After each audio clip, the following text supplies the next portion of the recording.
Hello, everyone, and welcome to the Let's Chat with the Boozy Nerds. Today, I am joined with Senpai and Logan from Wise Attire. Hi. Hi. So we are actually a site that sells nerdy stuff in general. We've got t-shirts and dice bags, D&D merchandise, that kind of thing. So you can find all that stuff at wiseattire.com.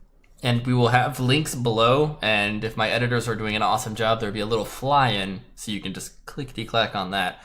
And it'll take you right there, and you can go support these wonderful people.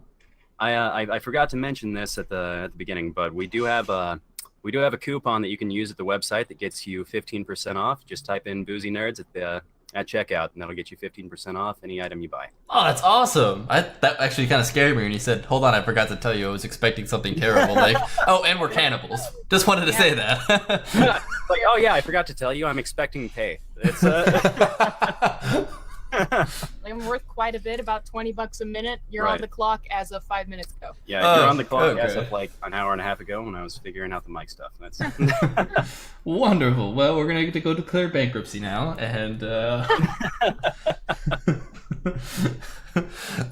awesome. Well, so today we have some fun talking points. We got some talks about E3 releases, a little bit of D&D, some Overwatch, and then we'll wrap up with what everyone's playing and what everyone's drinking.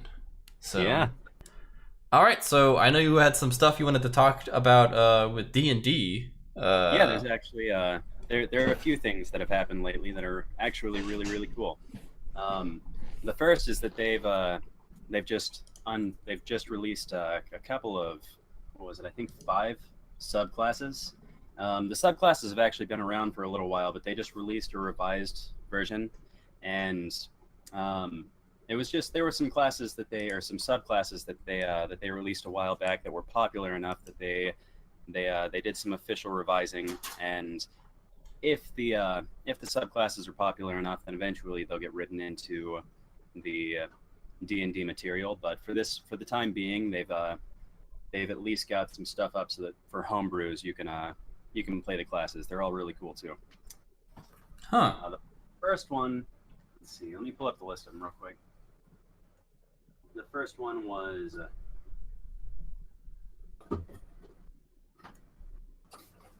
the Barbarians Path of the Ancestral Guardian, the Bards College of Swords, the Fighter's Arcane Archer, the Monk's Way of the Kensai, and the Sorcerer's Favored Soul.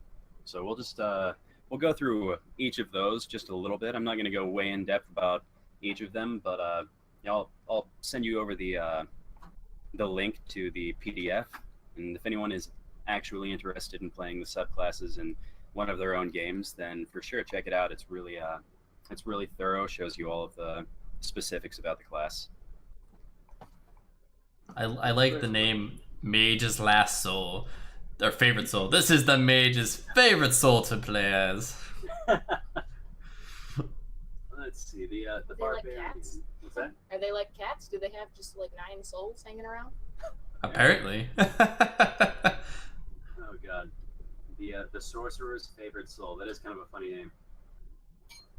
For real. Let's start with the Barbarians one. I'm just gonna go in order that they put them in the PDF Okay. for confusion's sake. Yeah. Or I'll just throw it in random order to mess with everybody's head. The Barbarian Path of the Ancestral Guardian. The description that they give for that one is: some barbarians hail from cultures that revere their ancestors. These tribes teach that the warriors of their past linger in the world as mighty spirits who can guide and protect the living. When a barbarian who follows his path rages, the barbarian contacts the spirit world and calls on these guardian spirits for aid in a time of need. Barbarians who draw on their ancestral guardians can better fight to protect their tribes and their allies. In order to cement ties to their ancestral guardians, barbarians who follow this path cover themselves in elaborate tattoos that celebrate their ancestors' deeds. These tattoos tell sagas of victories against terrible monsters and other fearsome rivals. Sounds kind of like Mulan and Minotaurs got together. Oh man, that's actually really kind of funny that you say that, because I was just reading about The Mulan Szechuan sauce. Szechuan sauce. Oh god. Oh man, did you know that McDonald's is talking about? Bringing it I back? heard that McDonald's was talking about bringing it back. I don't know how accurate that is, but I'm gonna be stoked if they do. I mean, I would like to try it. Yeah, I know. I like their sweet chili sauce. Man, I went fucking crazy over that shit. You've watched Rick and Morty, right? I have, and that episode in particular. Sweet. It's super off topic, but Nah. I feel like everyone at this point would be appreciative if they would bring it back. Yeah. Well, for a while, like on the Googles, it was on the eBays, it was like going crazy. Like Really? you could buy it. Like That's people like- were selling it for like $1,000. They're like, you want some Szechuan sauce? Here it is, $1,000. It's like okay. it's 30 years old. I guarantee that it's past its expiry date. Let's I don't know. Let's not eat 30-year-old McDonald's. I'm gonna eat 30-year-old Szechuan sauce. Oh my god. Doing it. You can't stop me. I'm an adult. I'm an adult. I can die of food poisoning if I want. $10,000 McNugget sauce. By God, I'm gonna do it. I thought that's what being an adult was. Because you're know. tired all the time, and everyone else is tired all the time, and you talk about how tired you are all the time. Right. At least that's my experience at work. I don't know. I thought it was about spending way too much money on Szechuan sauce and then dying of food poisoning. I'm gonna It's agree just with that Gamba. I feel like your experience is mostly because Everyone You I suck. work with is up at 5 o'clock in the morning. Yeah. right, you suck. That's what I said. No, you suck. Whoa. Y'all know how this relationship works. It was like, So yeah, there's a full list of like the abilities that it gives you. But like I said, I'll let anyone who's actually interested in the specifics, I'll let you post the link down in the description. That you yeah, go do to it yourself. It's long enough that I don't think anyone wants me to do it all myself. No, I'm talking to the people watching. They can do it themselves. Oh yeah. Yeah. Don't expect everything to be handed to you. Yeah, you audience, what are you doing? Come on. You want to play a D&D? Go out there and do it. Exactly. And the next one up, the Bard College of Swords, which sounds pretty awesome. I'm a fan of anything that makes bards easier to play because I think they're the funniest class by far. I was about to say, bards with swords sounds a little contradictory. What? What are you it's like- talking about? With bards, I always think that they're like the most fun characters to play, but they're they're kind of squishy. Kind of squishy? They're super They're squishy. very squishy. No, I think we were talking at some point about Sword swallowing. Oh, that sounds like fun. Do what? she's reading ahead. Ignore senpai. No, I think we were talking at one point. We just you and I. We were talking about one of the D&D groups that I was trying to get into forever ago, and it's super hard to get into their D&D group because like you have to actually make the You have to convince like them yeah to you have let to you you have into to your party. convince them to let you into their party.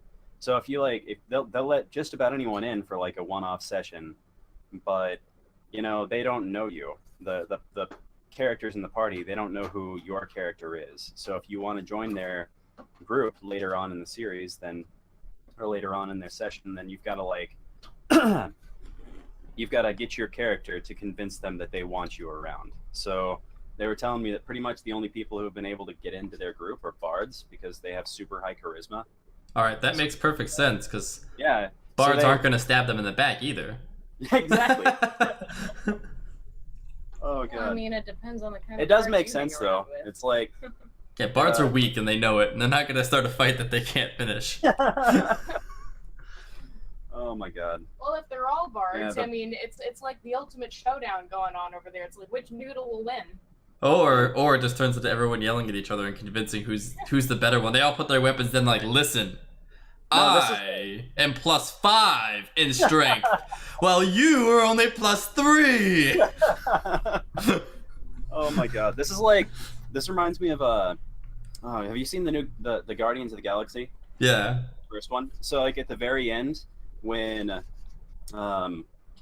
he's shoot, I can't think of the villain's name. The guy who was getting the Infinity Stone. Yeah. Oh no. He picks up the Infinity, or he's trying to get the Infinity Stone, or has it already. I don't remember. It's been too long. But instead of like actually fighting him, he just starts a dance contest. Yeah, dance off. That's exactly how a bard would react to like any fight with an actual warrior. It's like, what, you wanted to fight a different way? They're like, wait, no, it's a dance no, off. it's a dance off. That's what we're doing. Yeah, obviously. Yeah, Bard, the College of Swords. It says the bards of the College of Swords are called blades, and they entertain through daring feats of weapon prowess. Blades perform stunts such as sword swallowing, knife throwing, and juggling, and mock combats.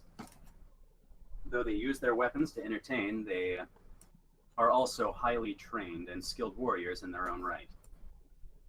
Their talent with weapons inspires many blades to lead double lives. One blade might use a circus troupe as cover for nefarious deeds such as assassination, robbery, and blackmail. Other blades strike at the wicked, bringing justice to bear against the cruel and powerful. Most troops are happy to accept a blade's talent for the excitement it adds to a performance, but few entertainers fully trust them. Blades who abandon lives as entertainers have often run into trouble that makes maintaining their secret activities impossible. A blade caught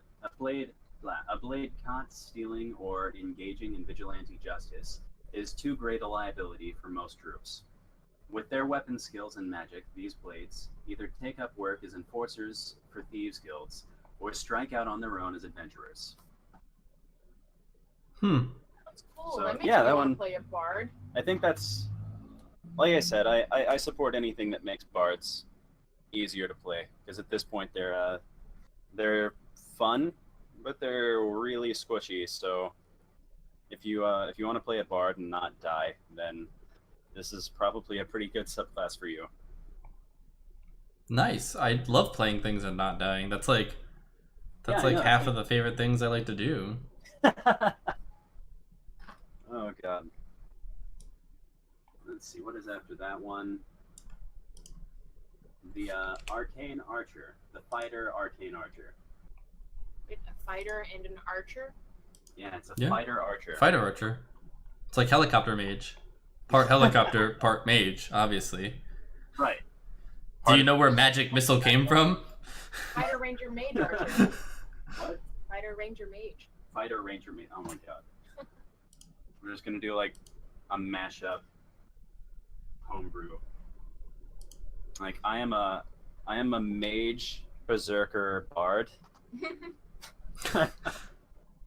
When you keep your cool, you're like, I'm singing about shit, and then you're like, no! It's like the Hulk took band in high school.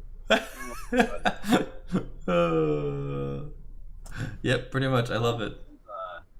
It says an arcane archer studies a unique elven method of archery that weaves magic into attacks to produce supernatural effects. Among elves, arcane archers are some of their most elite warriors. These archers stand watch over the fringes of elven domains, keeping an eye out for trespassers and using magic-infused arrows to defeat monsters and invaders before they can reach elven settlements. Over the centuries, the methods of these elf archers have been learned by members of other races who can also balance arcane aptitude with archery.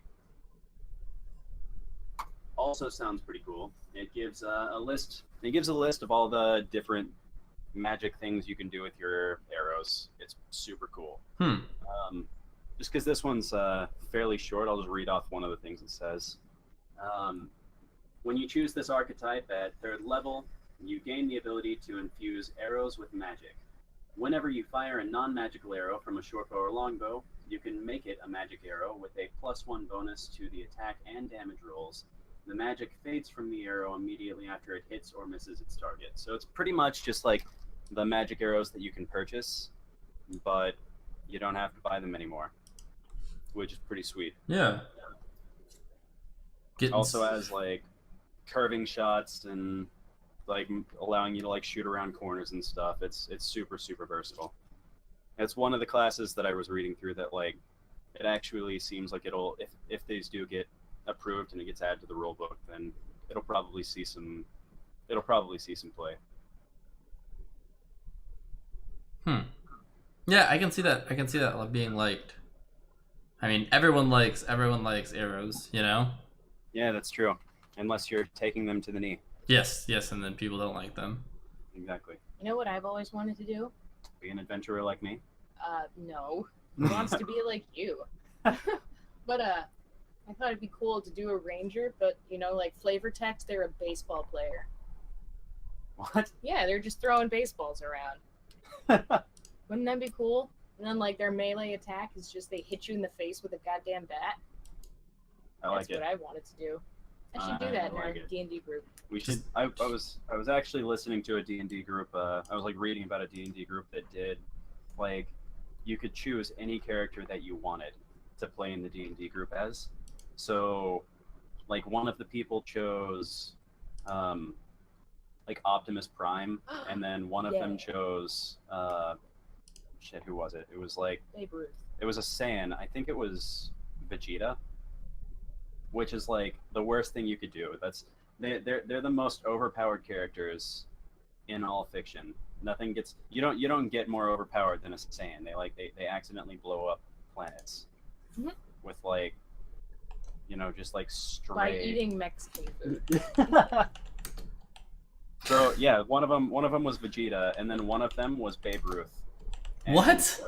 I was like, dude, that's like, because I guess they didn't know what everyone else was going to be prior to the first section. It's like you have normal human being, a god, and a giant robot.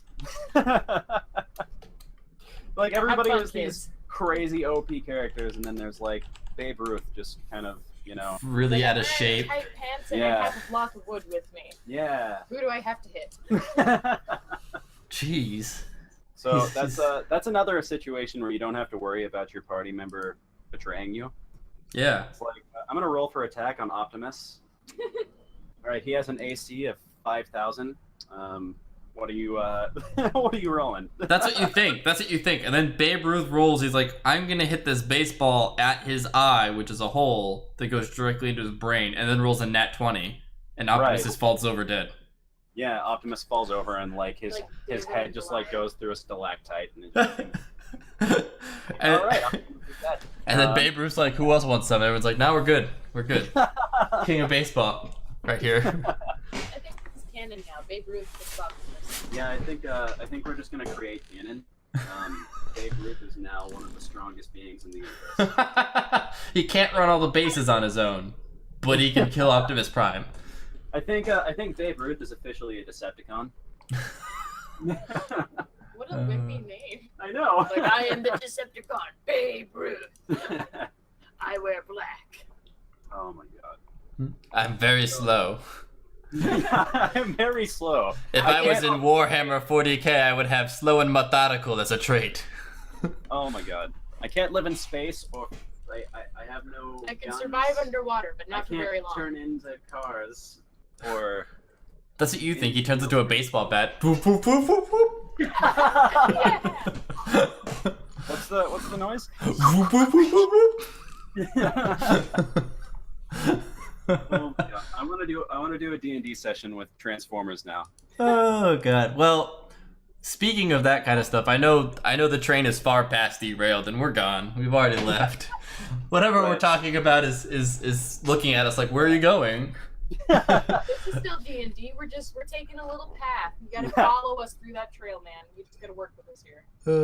Well, I think eventually I want to put together a Shadowrun group and do like a podcast where we just play Shadowrun. Dude, that sounds sweet. Because I never have enough people to play Shadowrun with, and I think some people would enjoy it. Just some of the stuff that just happened. That game has. You can invite us. Shadowrun's another tabletop RPG, right? It is. It's so. Yeah, so I think we talked about it at some point. Yeah, it runs off of a completely different system though, because it's a D6 system, right? Not a D20 system. And it's not an HP system either, or a skill system. It's called priority. So your health works off of how close to death you are, not how much damage you've taken. in So each. if you take a stab through the heart, you take a stab through the heart. That's it, man. Pretty much, like, if someone hits you with a sniper rifle in the head and they roll really high and you're not wearing a helmet, you die. Man. You lay down dead. Granted, this, like I said, they run off of this thing called karma as the system. So instead of leveling up, you get karma points, and the karma points you can use to build skills, or you can use it to do stupid stuff. So to end this tangent, there was a campaign that I was reading about, or one of my friends ran it as the DM. I can't remember, but they were in a plane, right? And they got hired by a terrorist organization, and they're like, "Okay, you're gonna bomb this baseball game, this dome." So they're in the plane, and the plane's like covered in like C4, and they're like, "This is great. Like no one even knows we're coming." And then the DM chirps up, and he's like, "So, who brought parachutes?" Because he's looking over at their gear list, and they're like, "Oh, none of us." So he's like, "Okay, well, what are you gonna do?" And he's thinking in his head, like, turn the plane around, obviously, and like land, get parachutes, and fly out. And they're like, "We have an inflatable raft, right?" And he's like, "Yeah." And he's like, "All right, cool, we got this." And they like aim the plane at the dome, and they take the raft and like jump out the plane with the raft. Obviously realizing it was a terrible idea. And so the DM's like, "Well, you have to roll like it was like 36s to survive, or something like that." And they burned through all their karma so they could get like rerolls. One of them survived. The other one obviously became a pancake. Oh my gosh, that's awesome. Yeah. So it's Shadowrun's huge on like the pre-planning and setting up, and like actually like you don't just go like, okay, we're gonna go do an adventure. Like there's a lot of, all right, well here's what we need and here's the thing, and like the DM draws up a blueprint of the map of the building, and you're like, okay, we want to go enter from here and try to do this, this, and this. Shoot, man, I don't want to get like super off track, but I would definitely be down to do that if you found a way to do it online. I mean, you could probably do that with like, shoot, what's the application that you can get through Steam where it's like for tabletop? Oh, Tabletop Simulator. Yeah, Tabletop Simulator. It's literally what I was saying. Okay, so I feel like maybe we could use that or something. I don't know. It's like, what's the name of that thing where you like simulate tabletops? Proud of you. Oh gosh. All right, so, let's get back on topic. Okay, so the next one we've got up here is the monk way of the Kensai. And it says the monks of the way of the Kensai train relentlessly with their weapons to the point that the weapon becomes like an extension of the body. A Kensai sees a weapon in much the same way a painter regards a brush or a writer sees parchment, ink, and a quill. A sword or bow is a tool used to express the beauty and elegance of the martial arts. That such mastery makes a Kensai such mastery makes a Kensai a peerless warrior, but okay. Lost your place? I just like totally lost where I was reading there. That such mastery makes a Kensai a peerless warrior is but a side effect of intense devotion, practice, and study. There we go. So that one actually sounds kind of fun, except I hate playing as monks. I was about to say that as well. Yeah, that's usually like every monk I've ever seen in a party has been like righteous good or lawful good. So righteous good. Righteous good. Lawful good. So it's just kind of hard to play with someone that's lawful good, in my opinion, because they just kind of tell them about that lie you did. Yeah, they just like screw up everything. Every time you try and do anything that's even mildly, like even if it's like in your favor, like the favor of the entire party, if it's not 100% the good thing, they're just like, you know what? No, you can't have nice things. Fuck you. Oh, it's I was gonna tell you about a D&D session we had at one point where we were talking to like the mayor of a town, and I had there was one of the people in the town who had just totally screwed me over, and I hated her. It wasn't even a PC, it was an NPC, and she just like, the DM for some reason decided to make that NPC be a total dick to me.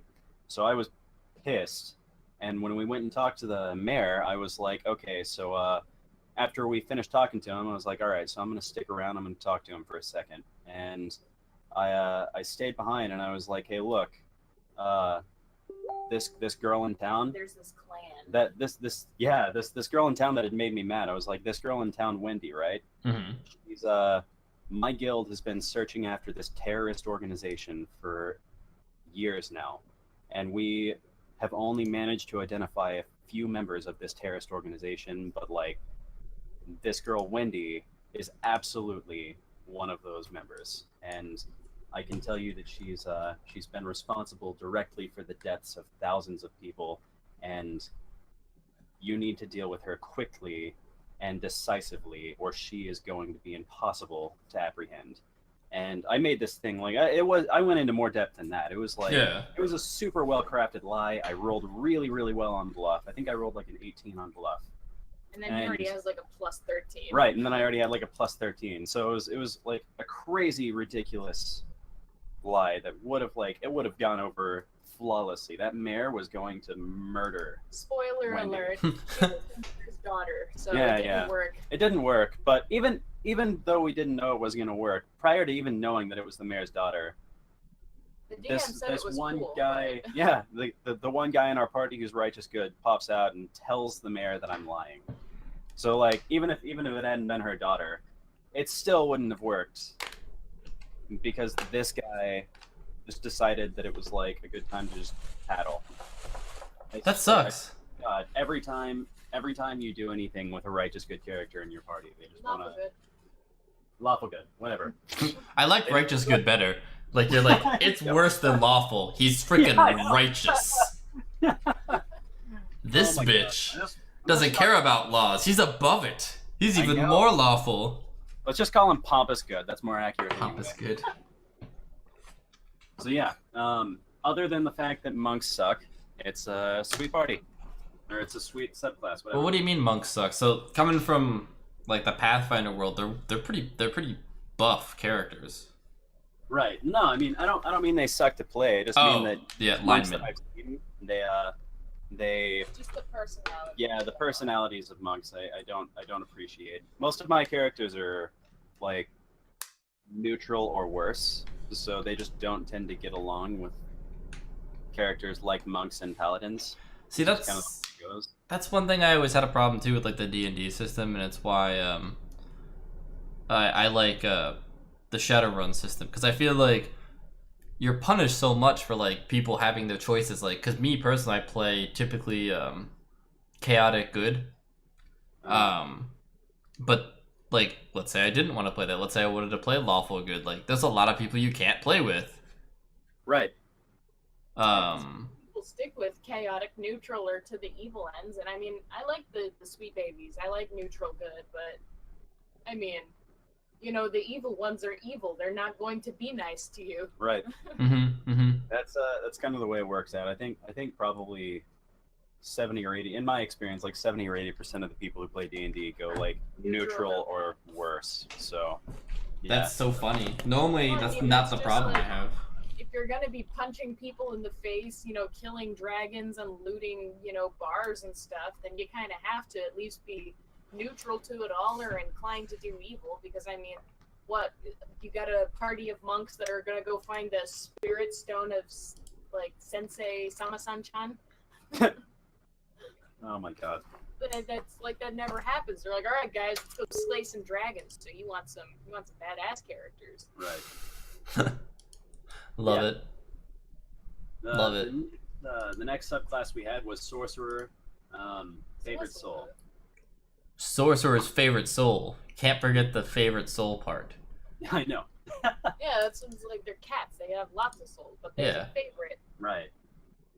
So in favorite soul, it says sometimes the spark of magic that fuels a sorcerer comes from a divine source that glimmers within the soul. Having such a favored soul, your innate magic might come from a distant but powerful familial connection to a divine being. Perhaps your ancestor was an angel, transformed into a mortal and sent to fight in a god's name. Your birth might align with an ancient prophecy, marking you as a servant of the gods or a chosen vessel of celestial magic.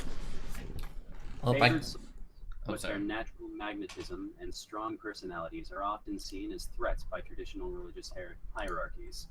As outsiders who command celestial power, these sorcerers can undermine the existing order and claim a direct tie to the divine. In some cultures, only those who can claim the power of a favored soul may command religious power. In these lands, ecclesiastical positions are dominated by a few bloodlines and preserved over generations.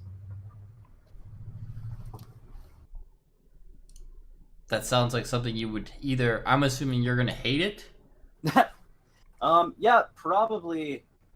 I don't know. In D&D, they have some gods that are very evil. So it doesn't necessarily say that you're the servant of a good god or an evil god.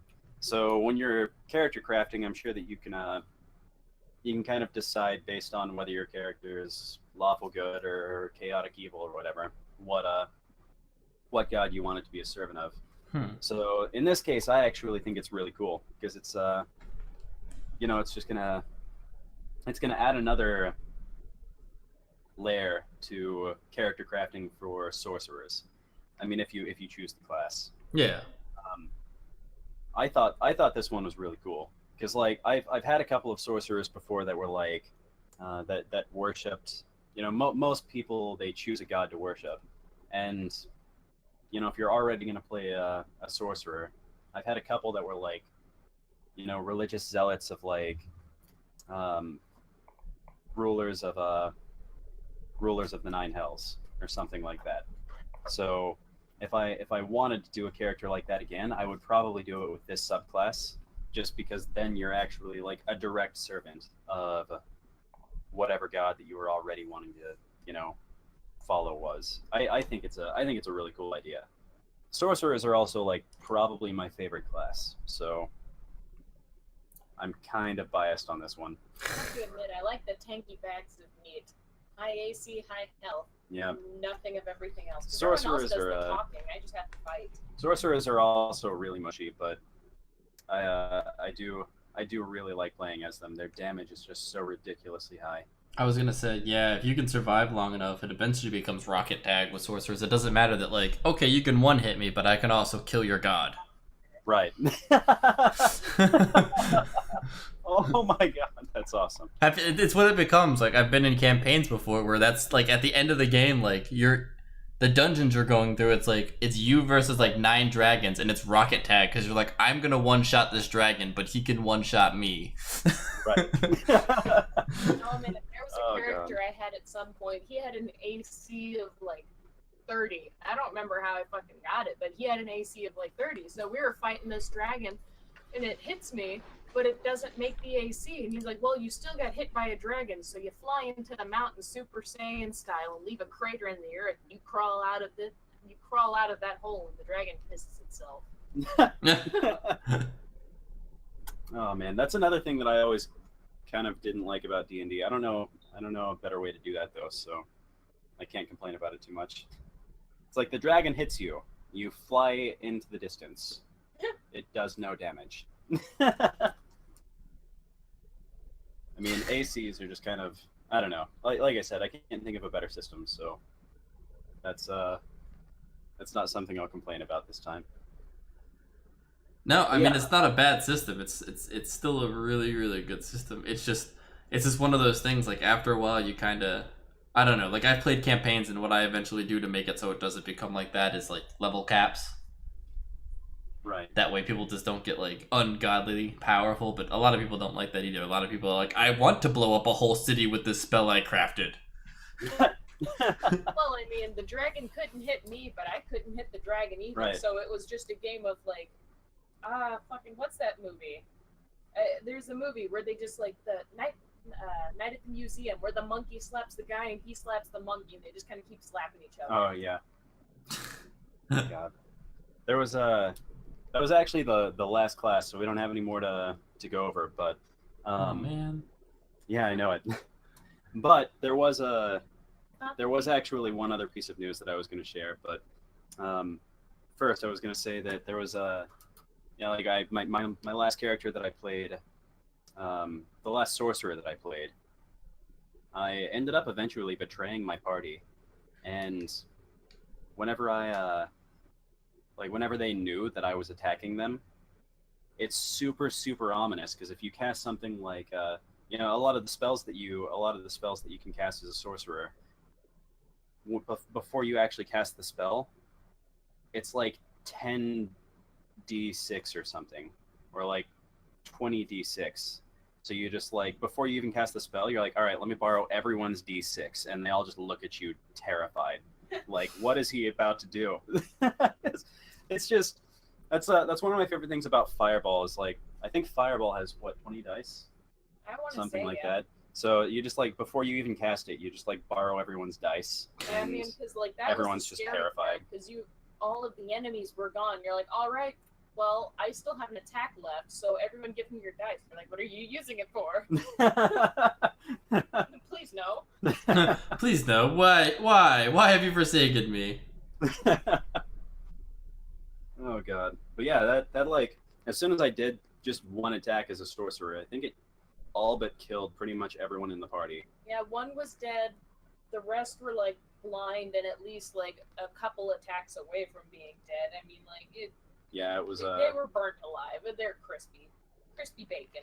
That's my favorite part about D&D is killing everyone else in my party. What? You're a butt. I wait. It was like. Yeah, there was like a year of playing. Yeah. And they were all assholes anyways. Exactly. Oh man. Well, we're definitely come back to talk some more about D&D, but what are you guys excited for releasing from E3? Well, the one that jumped out at me at first was Monster Hunter, because I really like the Monster Hunter franchise. I've been super into those for years. I'm hopeful because the last release I wasn't super impressed with, but I think that's kind of a controversial opinion because everyone else seemed to be super stoked about it. See, I have no ammunition for that fight because I look at Monster Hunter and I like the guy who produces most of them because he also worked on a couple of the Dark Souls titles. But I've never actually played them. Okay. Let's see. Batman VR. Oh, they have VR Batman Arkham. That sounds cool Wow. as shit. Well, let's hope that works out better than the original release. Oh, good God! You know when I first played that, I opened it up, and within the first 2 or 3 minutes of playing, there were cars just like flying off into space. Oh, I was just like, God. That sounds like a fun time. I was like, rain's blowing one way, your cape's blowing the other way, and then there are cars just floating off the ground, and you're like, oh, they got the physics down. Yep, this is what happens on everyday Earth. This is exactly how it happens. And people already complain about how VR is like super disorienting. Imagine if your VR 5 different directions of wind and cars are floating away. You're gonna You just fall down. There's gonna be people coming out of that game in a coma. What happened, Batman VR? Damn it, Batman! Not again! Oh my God. It's gonna be a bunch of cases of nerds with PTSD. And of course there's Call of Duty. There has to be. That's Wait, we already I see it. Aren't they running out of ideas? They have to be. Now they're going back to World War II. They're cycling. Yeah, they're like rinse and repeating for every war. Well, if I have to be honest, what I'm excited for is a title that I see on this little list right here called 100-Foot Robot Golf. Now, if that doesn't sound like a fun time, I don't know what does. I've actually seen something about it, and from what I've heard, there's power-ups, and you literally destroy buildings while playing golf. I know it. That sounds awesome. Yeah. Let's see here. What's your favorite coming up? So I have been following, everything on my list. I've been following with the magnifying glass. Cuphead is big on my list. It's an indie game that they've been putting together. They have not released the playable version for E3, but they have released a lot of video content, and it's just the art style just gets me. I like that Disney's 4D animation. One sec. So it's 1 to 2 player platformer, kind of a bullet hell kind of game. Oh, okay. Yeah, and I'm all about that co-op. Yeah. That It's adorable. Man, that is really cute looking. Right? It is so much. It looks like a really freaking good time, and it looks like it's hopefully gonna pull a lot of stuff from like Metal Slug and stuff like that. You know, it kind of the art kind of reminds me of the art for the little cartoon people in Fallout. Oh my goodness! Yeah. I don't. Pit Boys. Yeah, the Pip-Boy. Yeah, That's actually what we've been playing the last few days. Is that? But Fallout 4. Yeah, Fallout 4. And Nice. I've replayed that so many times. I always have to wait for all the DLCs to come out before I can play it. So now that I'm pretty sure all the DLCs are out, I can finally play Fallout 4. My I usually just get the DLCs as they come, but I don't know if it qualifies as Fallout 4 anymore because I've modded it so much that it's just like, you know, it's at this point the death claws have like Nicolas Cage's face, and it's just it's and they like breathe fire and fly. It's exactly what I do to Skyrim. And you just like mod it until it's not the same game anymore. I was gonna say that's like all Bethesda games. Like anything they come out with, you're like, this is a great game. You know what it needs? You just the first thing I do after playing the game for an hour is like go to Nexus Mods and see what I can do to like just screw it up. But that's kind of the beauty of it. I mean, right? I know. It's like once you're tired of the base game, you can just, you know, if you're tired of vanilla, you can just like make it something new. oh It's my like, oh, you're tired of Skyrim? What about Skyrim with like Your horse is the Transformer Bumblebee. yeah. But he makes horse noises. How do you feel about Master Chief running around with you in a crab that has a monocle and a top hat? Got it.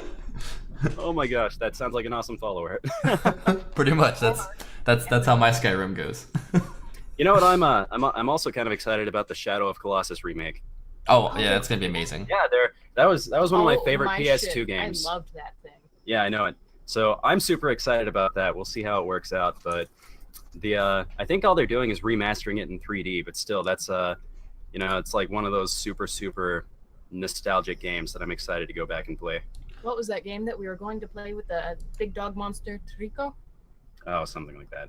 Oh yeah, I heard about that for PS4, right? What's that? It was for PS4, right? With the giant like dog companion and like you can't defend yourself. Yeah, and Yep. he kicks you and you die. Yeah, which is good. I mean, It makes sense. obviously you just want to help it and it wants to murder you. Mm-hmm. So What do you think your least favorite release that they announced was? There's a wasp. I know what you want me to say, and that was definitely one of them. But I think it's Call of Duty's probably my least favorite. I feel like that's the obvious answer. It is. It just makes me sad. Like they're not bad games. Like they're well put together.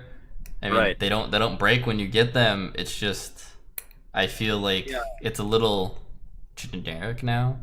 Yeah. The thing that makes me upset about it is just that they're super high budget games, Mhm. and they've been done so many times that I just wish that they would spend that money on something original.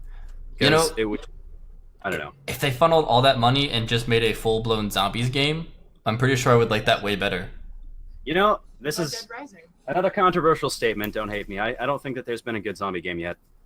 Oh, I like Left 4 Dead a lot, but it's co-op, so I get blinded by the co-op fact. Yeah, being co-op kind of makes it a little bit better because you can play with your friends and stuff, and it ends up being a little bit more fun because you're playing with friends. But I still don't think it was an amazing game. It was fun. I think that there's a niche to be filled by an amazing zombie game that hasn't quite come yet. What about Dead Rising, where you play like a photographer who's like, I've done war, Dead and Rising you're was just shit. stuck in a mall? No, I liked it. Well, you're. Maybe I have bad taste in games, but I don't know. This is just another reason that girls don't get opinions. Can I say? I can't. I don't know if I can say that or not, but Can? I said it. You can say whatever you want, but there's always repercussions for everything anyone does. I make the food so I can poison you. Yeah, that's true. Have you played Project Zomboid yet? No, I haven't. That's one that I have a couple of friends that have critically acclaimed. Like they're like, this is what closest you're gonna get to like actual kind of kind of simulator zombie game where it's not like all run and gun. It's more survival based kind of thing. I haven't personally gotten to play it. It's just there's so many of them out there that it's hard to shift through all of them, and a lot of them are trash. I mean, there's so many zombie games out there. Yeah, that's another rinse and repeat genre that you just get a lot of games of.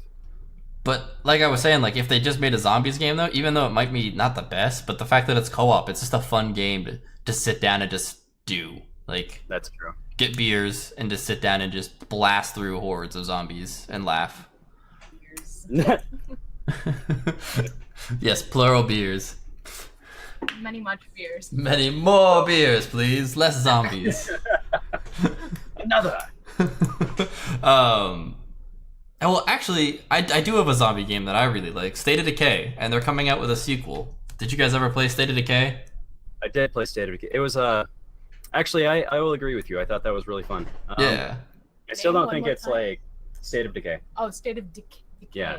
No, I still don't think that it's you know, what I'm really getting at is like Skyrim, and this is in my opinion, Skyrim was like where it was at for open world RPGs. And that was like when that came out, that was like, you know, the flagship game that had like it really achieved what it was going for. And Skyrim was great. I could do absolutely it would, everything but the main quest. it would take an act of God for someone to like, you know, top Skyrim at that point in time for another company to release something that was an open world RPG that was that good. And that's what I'm talking about when I say like an amazing zombie game is something that comes out and you're just like, yeah, this is exactly what this should be. And I don't feel like that's come yet. I 100% agree. I'm really so much excited you for can when do. it does. Yeah. I'm excited for zombie games with VR because that sounds terrifying and exactly what I want out of a zombie game. Have you? They've already done some VR games. Yeah, they have. Yeah. They've got VR hooked up with I think they did it with The newest Resident Evil, I know they have. Yeah, they did with that too. But yeah, that either way, I'm really excited. I haven't gotten to try it yet, so I'm really excited to try it. You're like, I'm excited. Then you do it, and you're like, I'm never gonna do this again. This was terrifying. Yeah, I'm never doing it again. Let's, oh man, you know, I'm also kind of excited for Anthem because BioWare is just like, you know, it's something that I follow pretty avidly. That's the cool commercial that we saw the other day. Yeah, it looks so freaking cool. What is it? I actually am not. I have Anthem? not. Yeah. So that's what I've been waiting for a long time. It's one sec. You should look up the trailer if you haven't seen it because it is absolutely epic looking. I will definitely do that. It's like, you know, everyone who is disappointed after Mass Effect Andromeda is going to be super excited for Anthem. Yeah, see, I jumped off the Mass Effect train after 2. I love 2, but it looked kind of like what's a good way to describe it? It looked like you were in like mech suits on an alien planet, like doing basically anything. It looked like I just like the way the flying looked. The flying looked everything about the like the movement and environment looked looked fucking sweet. It was fluid. you had me at mech suits. I know. I know. It's fantastic. I love robots. It looks super cool. It's and the environment looked beautiful too. So gorgeous. If we're talking about a genre that needs to be like revised and have like a good game again, it's mech games. Like, I know. Where you go, mech games? What happened? I know. One day I had Chrome Hounds and I was like, this is great, and now they're all gone, and I'm like, wait, what happened? Yeah, it looked super cool too. Like with the monsters that it had you fighting, they just looked super giant and badass, and I'm really excited for that too. I think of all the trailers I saw for this year's E3, that one got me the most excited. Well, I will definitely have to check that out. That sounds freaking amazing. Yeah, no, it's a tragedy that you haven't seen that yet. Yeah, it's this giant rock I live under and only peek my head out every now and then to make sure it's still safe. Yeah, I think everyone gets that. But I'll have to come out a little more, especially if there's What's BioWare. Bethesda? No, it's oh, BioWare. No? Oh, okay. You dummy. Ah, our English so well. Have you guys heard of Deep Rock Galactic yet? No, I have not. Okay, so I was at work when this one came up on my YouTube feed because I'm very productive, and Oh my god. and I was watching it and I was like, oh my god. So obviously there's a running theme of games that I like. So it's 4-player co-op, and you're playing as space dwarfs that are mining on like these planets. So you get dropped off to like start mining on this planet to get resources, while hordes of like whatever alien life forms are there are trying to stop you. So you have to mine the stuff, and you have a time limit, and then you have to get back to your like spaceship and leave before the time limit's over while not getting eaten.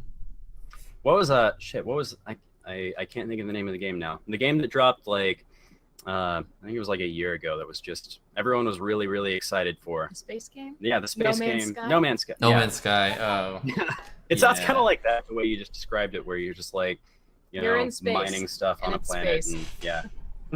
I Lots of think space. I didn't. Maybe I'm not doing it justice, but it looked more like if Left 4 Dead had like a purpose. Like you start the map and you're like, all right, yeah. go here and then come back, instead of just being like, don't die. Right. That sounds kind of fun, actually. So yeah, we'll see how it goes. It looked really cool. I mean, you get to be a dwarf in space, which is also I something mean- really awesome. Right, right. Spacesuit? Yeah, You like a get a little, spacesuit. I mean, all hands are down here. obviously a little dwarf with a little I space find suit. I find the term dwarf offensive. They should be referred to What as do little you know? people. You're 6.5 That's- feet tall. Well, what do you know?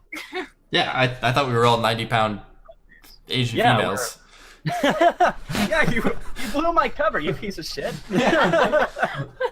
Don't assume its gender Yeah. and size. Right. If that I dwarf have- identifies as I have broken the 5-foot barrier. Excuse you. right. I mean, maybe that dwarf identifies as an attack helicopter. I mean, Yeah, exactly. I'm not gonna judge Actually, him. attack helicopter. Or it. I don't. Or like Whatever. a Northrop Grumman. I don't want to get like banned from Facebook or something. From Let's just assume everyone is like a shapeless, heightless, genderless, colorless. Can I? No, I want to be yellow. Oh, Nope. okay, you're yellow, I guess. Okay. But, But yeah. Everything else is shapeless, heightless. No eyes even. Yeah. No eyes. No eyes for anyone. That's sad. I don't like see having my eyes. I like seeing. It helps me play video games. I feel like that's ableist. You just boasting about how you have eyes when some people don't. I mean, Yeah, and they can't drive. What are they gonna do about it? They my do God. drive though. if They shouldn't. if your audience is any percentage SJW, then I'm instantly hated by everyone. I don't know what percentage by audience even is. Hi, audience. I just do this, and if people watch, I'm amazed. I'm like, why'd you waste your time? Like, what were you doing? No, you are a powerful, independent woman. Carpe diem. Right. Go live your life. Stop listening to this. If you feel like listening to my podcast is seizing the day, then God help you. That's Oh, you poor sweet thing. But I thank you nonetheless. Oh man. Listen to D&D, don't listen to us. Yeah. That's what we're gonna talk about next. Actually, is speaking of D&D. Yeah, man, there is some sweet stuff coming out for D&D. I don't know. Yeah, you said that you had done Pathfinder. Logan, the world's Mhm. watching you now. Yeah, I know. Pathfinders and the Yeah, Shadows of Pathfinder has Friends. most of the same classes as 5e. There are some differences though. Let me pull that up. I had it up a second ago. What did I Yeah. do with that? My least favorite, the Pistolier. There we go. So there are a couple classes they're subclasses actually that are coming out that are really, really cool sounding. There's The card the Path of Rage Mage, which sounds super, super cool. And it rhymes.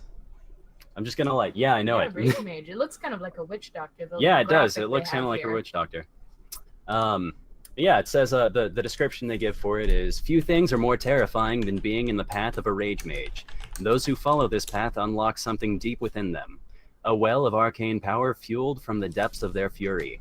When a rage mage unleashes his rage, he channels his brute strength into primal eldritch might and uses it to devastate his foes in a hail of fire, blades, and blood. It sounds awesome. Yeah, it sounds super sweet. I want to murder thousands. I know.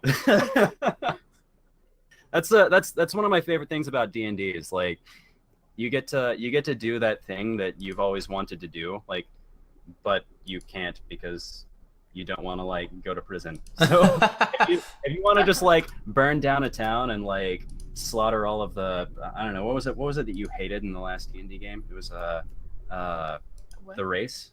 Fricka Fracka. What was it centaurs? No, it wasn't. Gnomes. Yeah. She was in our last game. She was like super racist against gnomes and just killed them for no reason. The character, not me. Yeah. Oh yeah, obviously you can put that out there. I'm not racist. My character was racist. I have nothing against fictional gnomes. I mean, they might not be fictional. I'm an advocate of gnome rights, and I want to make that clear from the start. But you know, if you've ever just wanted to like go to a town of gnomes and like, you know, meet toboggan the whole place, then I did do that. Yeah, she did do that. That's amazing. Path of Mage is for you.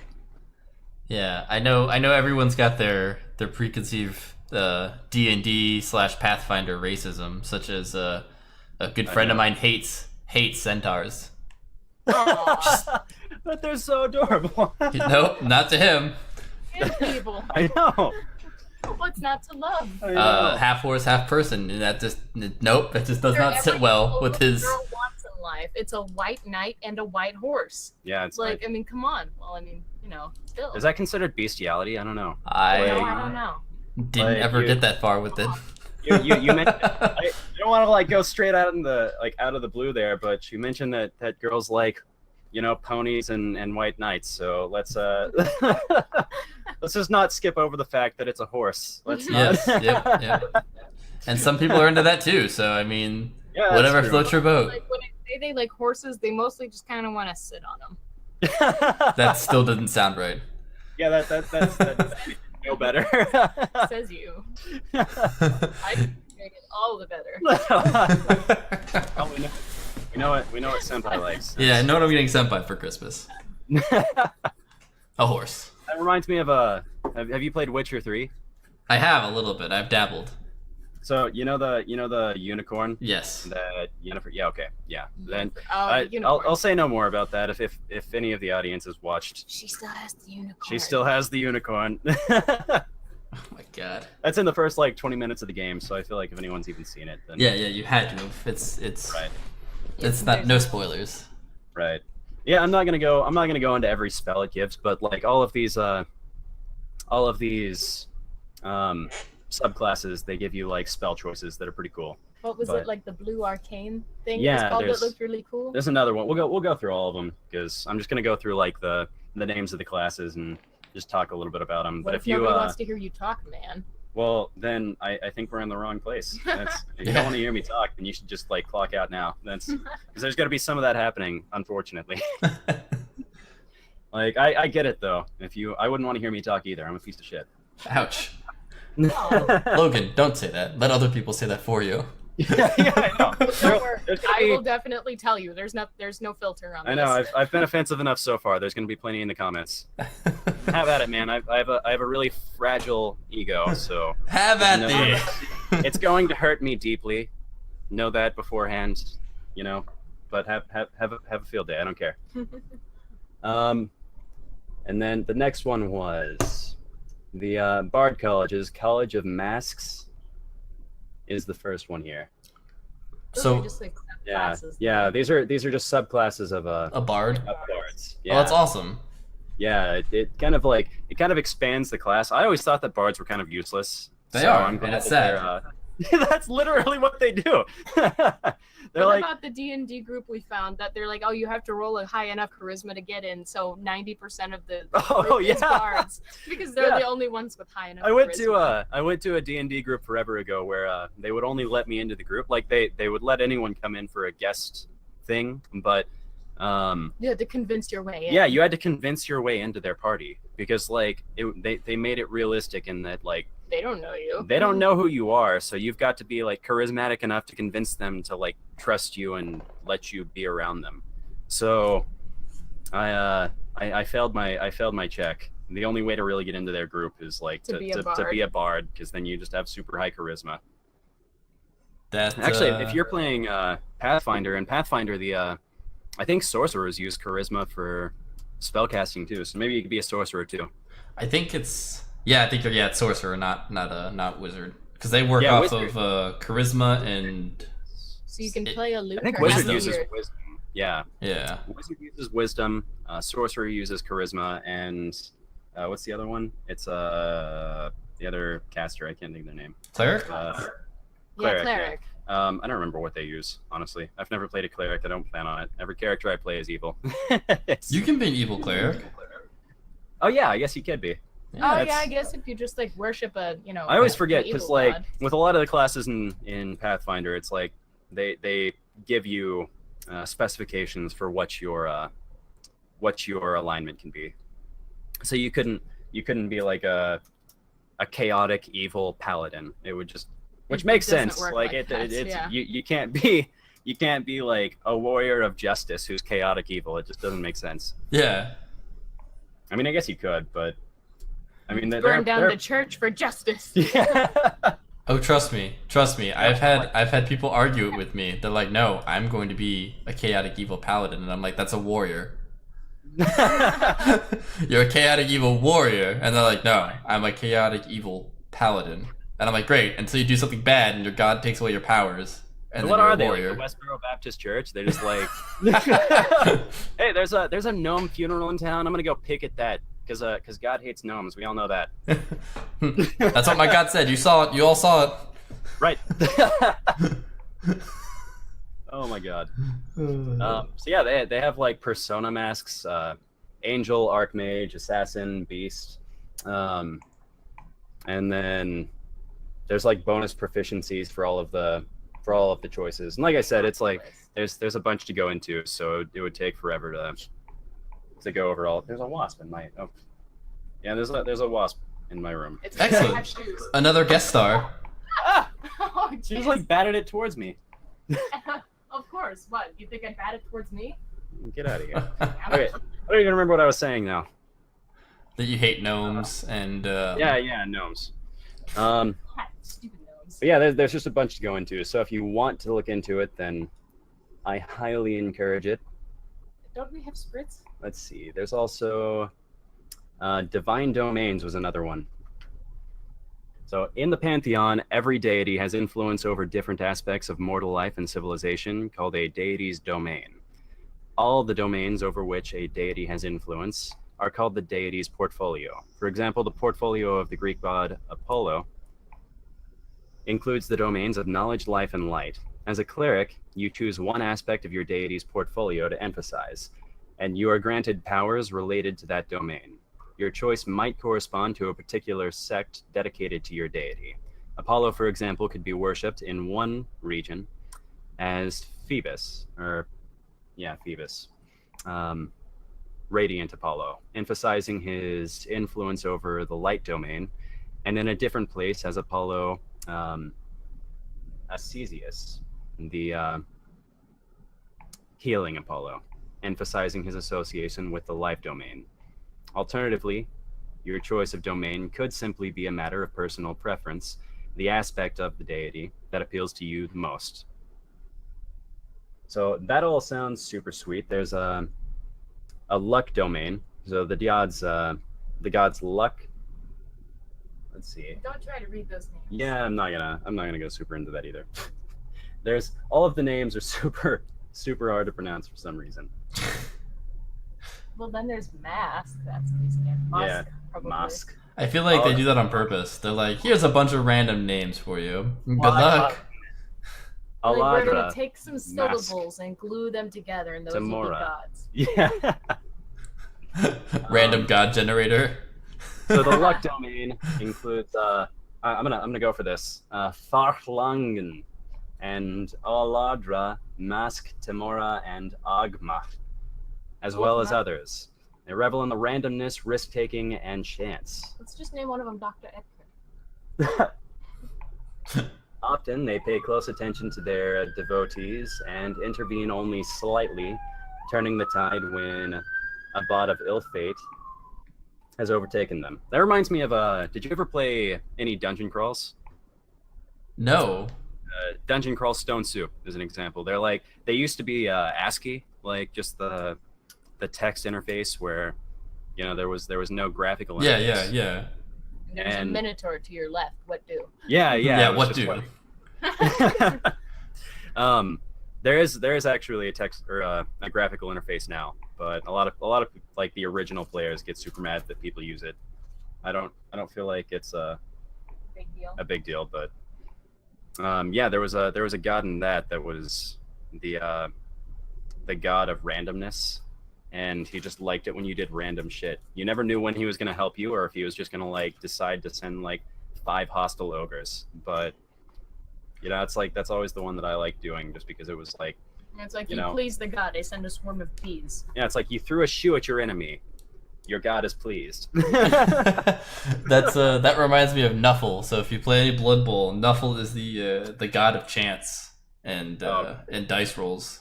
So yeah, I always feel like I'm not sure if I'm rolling really bad, if Nuffle's really happy or if he's not so happy. So essentially, the luck domain, the gods really like it when you take on like super ridiculous odds. Like, you know, you fight like you're a warrior, and you fight like 20 orcs. They like it when you take on just crazy, ridiculous, perilous feats. As such, they when you do shit like that, they tend to reward you more. I can dig it. I could totally get behind that. That sounds like a fun campaign. Yeah, it would be kind of a fun addition, but that's just like one example. There's a bunch of other domains, obviously, but there's too many to get into. And there's also druid circles. Ooh. Yeah, it sounds pretty cool. Though their organization is invisible to most outsiders, druids are part of a society that spans the land, ignoring political borders. All druids are nominally members of this druid society, though some individuals are so isolated that they have never seen any high-ranking members of the society or participated in druidic gatherings. Druids recognize each other as brothers and sisters. Like creatures of the wilderness, however, druids sometimes compete with or even prey on each other. At a local scale, druids are organized into circles that share certain perspectives on nature, balance, and the way of the druid. So there's the Circle of the Beast, and that's growling, snarling, and howling at the moon. Druids of the Circle of the Beast most often convene for their terrifying blood hunts. Druids of this circle embrace their animalistic side, forsaking civilization of man and often any fools that are not red meat. The most powerful of their circle are more beast than man and fight like savage monsters. Sounds pretty sweet. Yeah, I was gonna say that sounds way better than like the traditional druid, which is like, let me hug a tree and cast Entangle. Right. Let's see. Like, I could totally get behind being half beast and eating people. Right. They also introduced martial archetypes. Different fighters choose different archetypes to perfect their fighting prowess. The martial archetype you choose, it emulates the approach that you have to fighting. So there's quite a few of those. I'll just read one of them. Extension of body. Beginning when you choose this, let's see, actually let's start here. The archetypal Kensai is an honorable swordsman, possessing great power and mastery over her single chosen weapon. An expert in controlling her life energies, a Kensai imbues her chosen weapon with her own chi and bonds to it, allowing her to wield it with greater finesse than a normal warrior. Also sounds pretty cool. Yeah. So obviously that's going to be for like warrior classes. Oh look, they have the Drunken Fist Mushu kind of thing. Oh nice.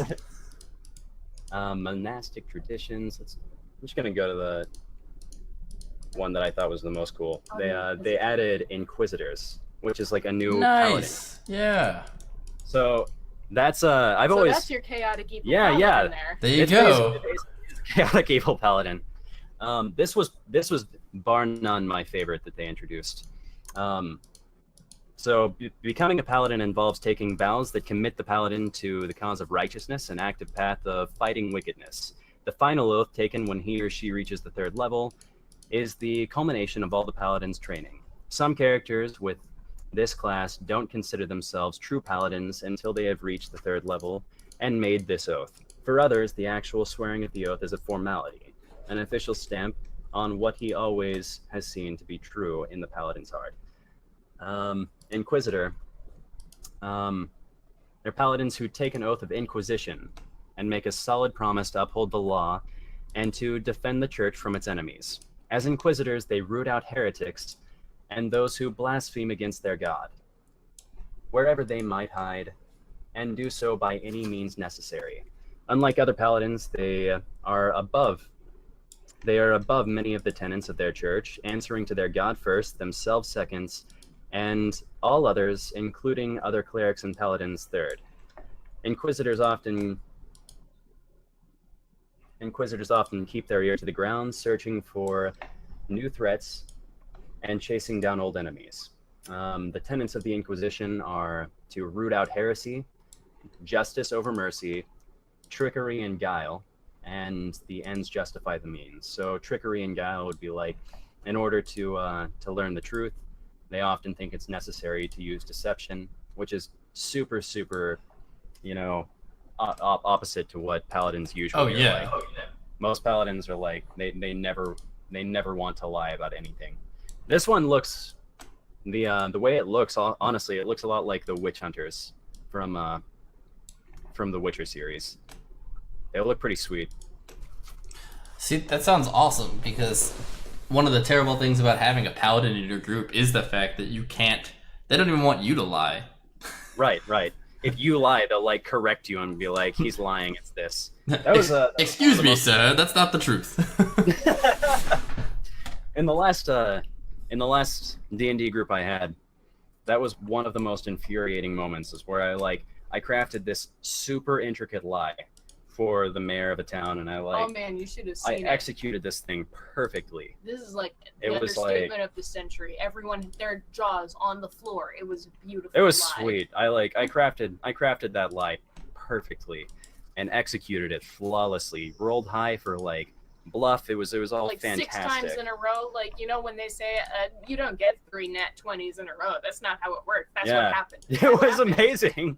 And then like right after I successfully made this lie, one of the other people in the group was like, I informed the mayor that he's lying. I was like, you piece of X. I decked him in the face because I'm a 7-foot-tall robot. Yeah, it was fantastic. Mm-hmm. But no, seriously, it's the most infuriating thing ever to have something that's just like good in your group that just ruins everyone else's fun. Did you say you were a 7-foot-tall robot? Yeah, my name is Popcorn. Okay. I just wanted to make sure I heard that, that's all. Right. Yeah. Yeah, I thought you were a 5-foot-tall tiny girl. Yeah. All right. So now that our group is completely not what I thought it was, we have a 7-foot-tall robot, a 6-foot-tall gorilla man, and one 4'9" Asian woman. Right. Well, and then for rogue archetypes, they added ghost-faced killer, which also sounded really cool.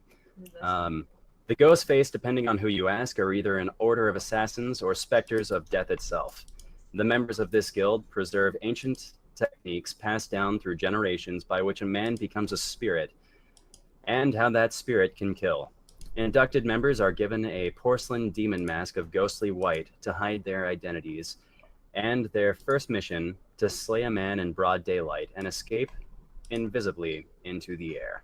That sounds so cool. It is so sweet. Want one. And the abilities that it gives you are super sweet. Like Ghost Step, you can become invisible until the beginning of your next turn. You can use this feature a number of times, equal to your charisma modifier. You regain all expended uses when you finish a long rest. Dude, I want one. Yeah. That's it 5e, sounds super sweet. So you could and that's like you get 2 actions a turn. So you could attack and then just fade into invisibility. It would be like the You're ultimate one moment assassin. gone the next. Yeah, it sounds super sweet. I was gonna say, yeah, and kind of broken. Like you just stab, disappear. Right.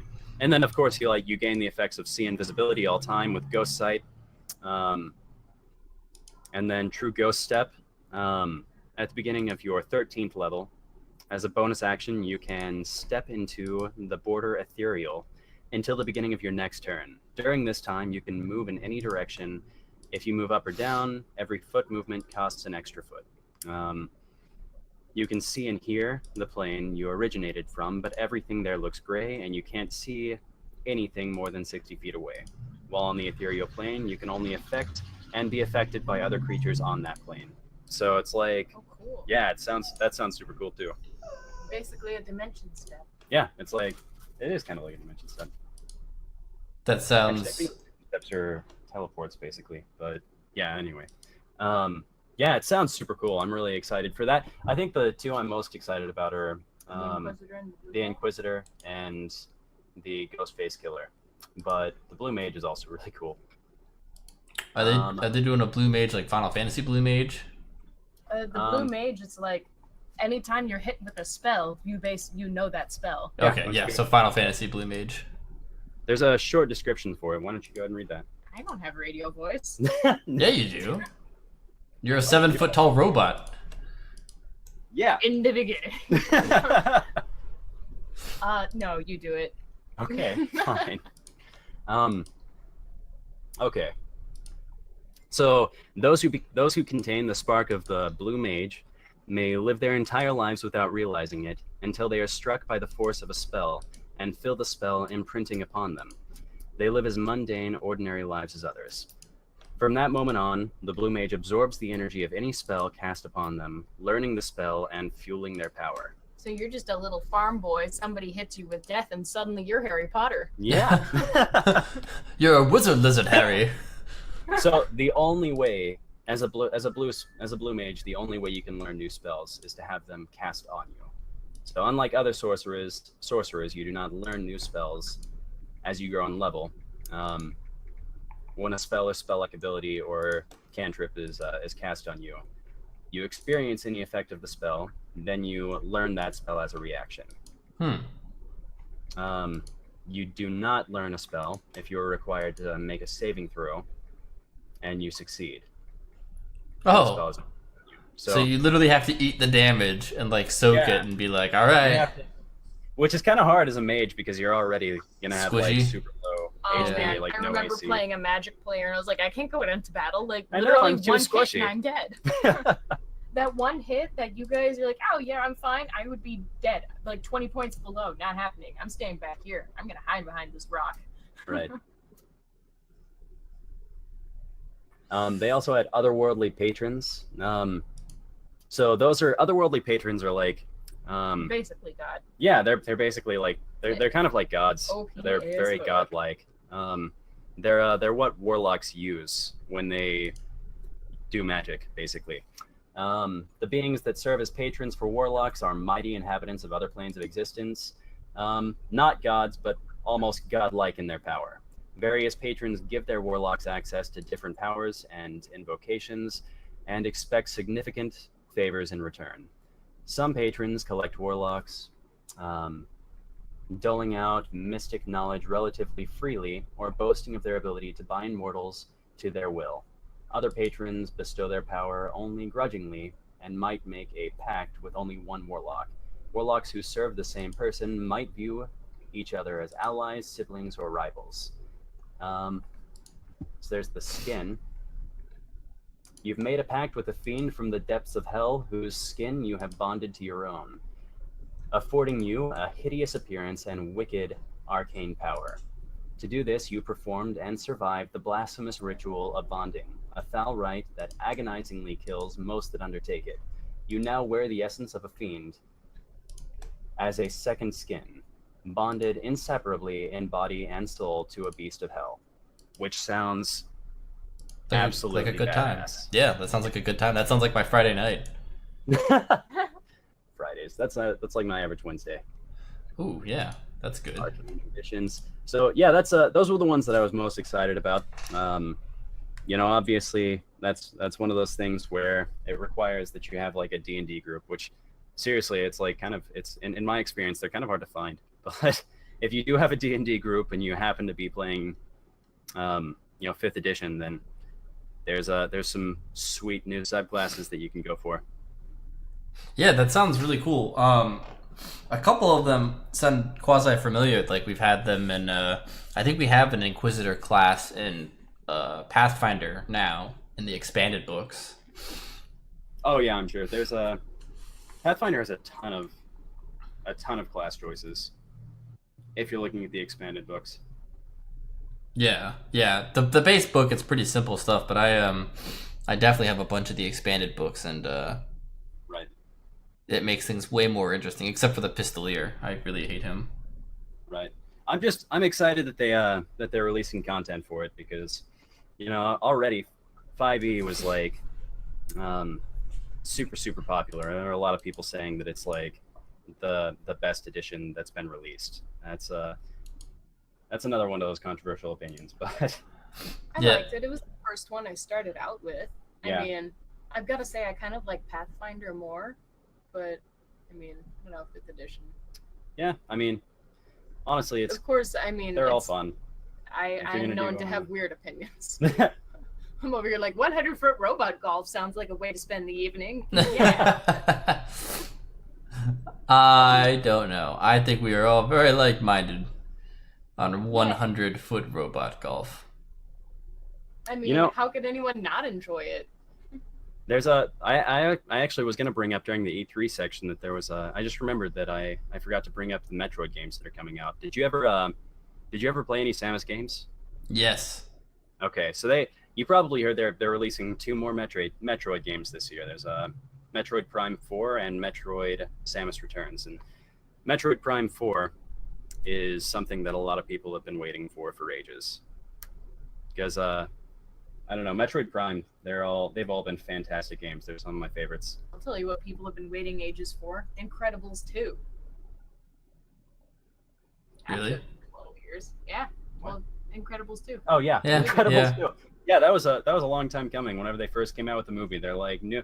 Coming soon. Yeah. And then 2 years Coming later. soon. And by soon we mean whenever we want. Whenever we get to it. Maybe in your lifetime. Maybe. I mean, it's soon, right? Less than 80. Yeah, I know it. God. It's like... That's kind of like a your cat's gonna Hitchhiker's die Guide to before the you get Galaxy, where they were planning on releasing that within the lifetime of Douglas Adams, and then he ended up dying before it got released. It was super sad. Aw. this. Yeah, no, Yeah, I know. Yeah, I know. What a butt. Damn you for Yeah. dying. Yep. Aw. Super inconsiderate. Yeah. Would it be a dick? Oh my god. I wouldn't go that far. Jesus. Just stay alive. Like, that's all you have to do in life. You really have one job. Don't die. Yeah, I know. And even then, sometimes that's the better choice. You know what I thought? Did you ever read Hitchhiker's Guide to the Galaxy? Yes. Okay. Oh, So I did you know how it ends, right? Where like everything. I almost don't No want to say it. spoilers. I No, don't want to no say no it. spoilers, but I'm on the same page as you. Cover your ears. What? No, I know. Okay. I'm talking about the friggin' audience. Oh, Audience, no. cover your ears. Yeah, we're not liable Okay, after this so point. the thing that happens at the last book, where like, man, I can't even think of a way to like avoid the spoiler. Just do it. If the editors don't want it, they have all of the power in life. Yeah, that's true. I don't want to spoil it for you though. Well, you've Anyway, it's seen it. at the very end of the last book, he destroys everything. Mhm. Like everyone dies. Yeah. Everybody dies. And there's actually like a little known factoid. Like he actually thought that was a terrible ending, and he said that he said himself he wrote it that way because he was like super depressed that year, and he would like to like make another book and planned on making another book to like make the ending slightly less depressing. But then he like, the year he said he was going to do that, Weren't you just he a ended up daring little dying. bastard?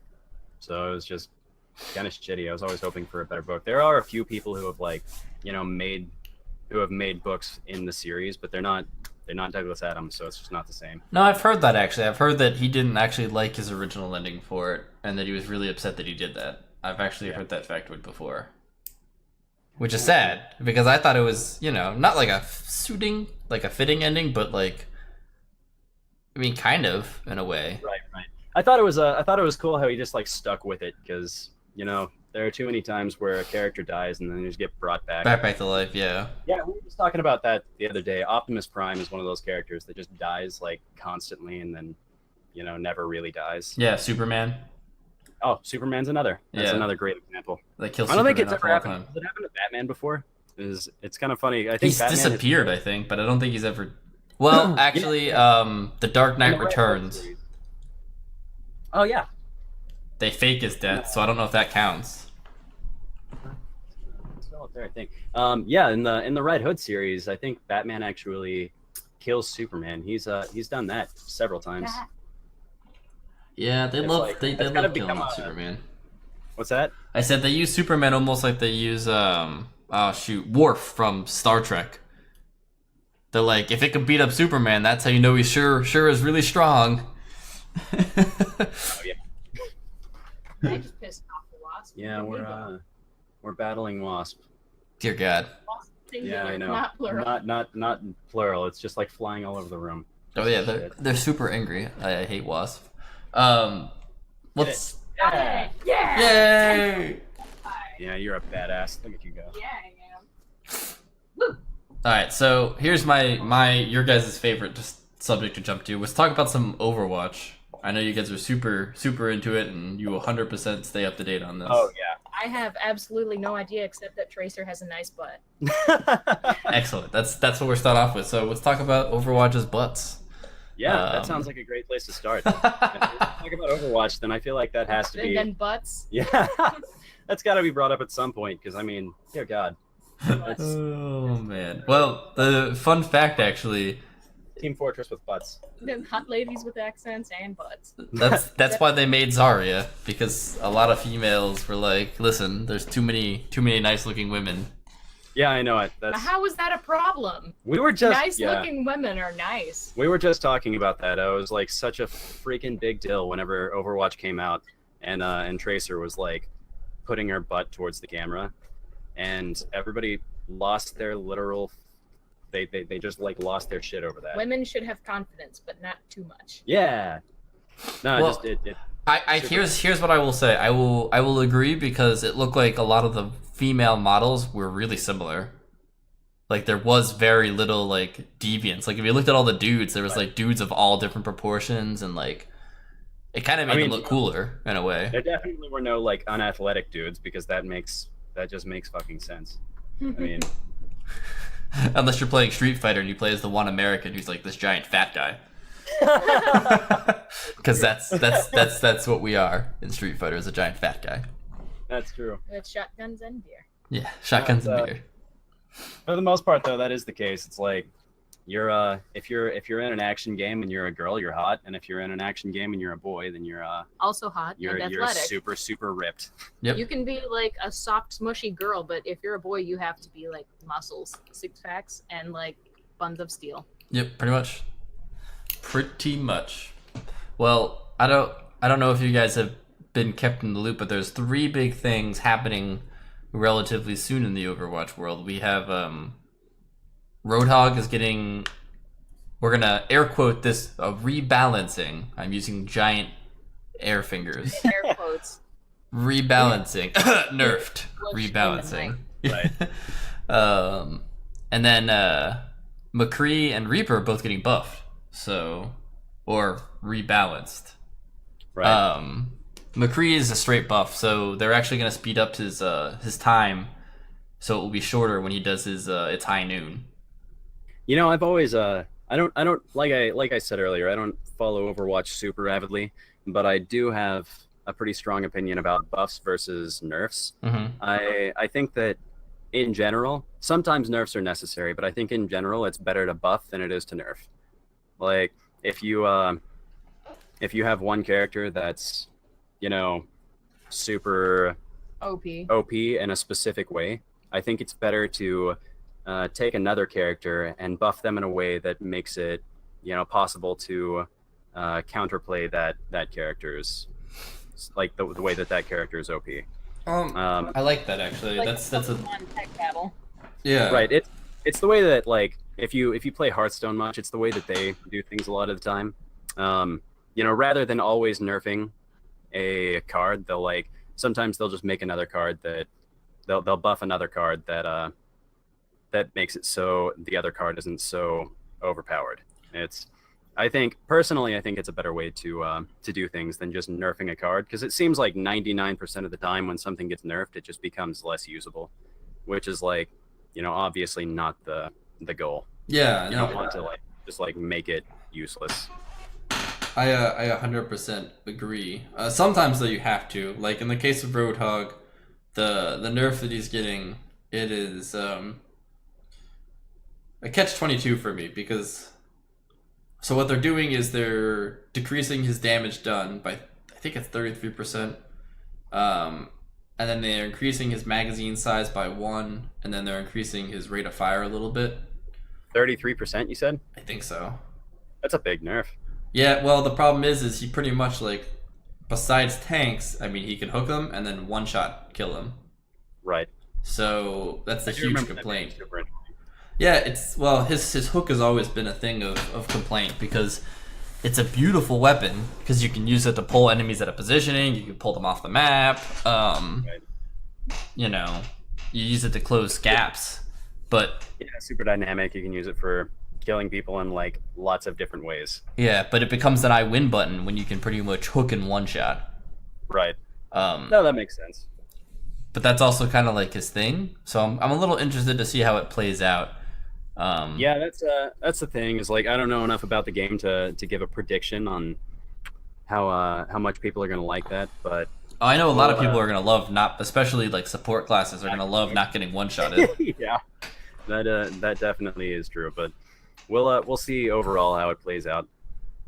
Yeah, I'm interested to see. I think both the buffs will be nice. Who did you say the buffs were? So McCree's gonna get his ultimate. It's gonna be a shorter time. So when he goes it's high noon, you gotta wait for the little circles to kind of close. Yeah. So that's gonna happen much quicker. That I think is a good idea, because I do remember it being really hard to use his ult. Mm-hmm. You have to be your positioning has to be for it to happen. It either has to be on point, or you have to be paired up with Zarya, and she has to use hers, so everyone gets stuck and they can't hide. Where it's super hard to use his ult, and then on the other side there's Mercy, where it's just super, super easy. Yeah. I don't know if that's just, I always thought that Mercy's ult was the easiest to do. It's one of the fastest rechargings too, so you can spam the crap out of it and just do it over. Do it, yeah. Just you cast a bad one, oh well, 5 minutes you're gonna have ult again. Yeah. And then Reaper is also on the buff train. Well, his is more of a rework, so it's a catch-22. I think it'll make him better for a specific job, but I think it will make him not so good at his other jobs. Right. So what they're doing with him is, when you play Reaper, anytime an enemy dies, they leave a little orb behind. That picks up and you get 50 health. What they're going to do now is they're taking that away, and every time you deal damage, you're going to get a small percentage of health over time back. Huh. Interesting. I don't know if I like that better. Well, I mean, it does help in that, you don't have to, if you get a kill stolen, then you don't just lose all of the benefit. Yeah, so I think where it will help is tank killing, because tanks have so much health, you'll be able to just You don't have to do the last shot. Yeah, exactly. And you're also vampiring them the whole time. You'd be just sitting there, Right. and whatever little damage they're pumping out at you, you're pretty much cycling back into yourself while hurting them. Right. So, I mean, that's how Reaper was always designed from a lot of my friends that I've talked to. He was anyone, if the enemy's playing a 3-tank meta, someone on your team has to play Reaper to hunt the tanks. And so I think he'll do that better, but I think he will be a little less helpful in the aspect of hunting down regular deeps or healers, because the 50 health from killing them would probably be more than the little bit amount of health he's going to generate over time from dealing damage to them. How usable is Widowmaker? I'm curious, because last time I played, it was a pretty unanimous opinion that she was completely useless. So I'm curious if they've managed to fix that. I don't really 100% know. I've just started playing ranked matches, and I've been streaming them because I wanted to kind of see where I fell. And whenever I play matchmaking with friends, I hate whenever we get a rando that plays Widowmaker on like offense, like attack Widowmaker. Right. She can deal out stupid amount of damage on defense when she can like get into place and just kind of start headshotting, and she could be really irritating. But in my opinion, so can Hanzo.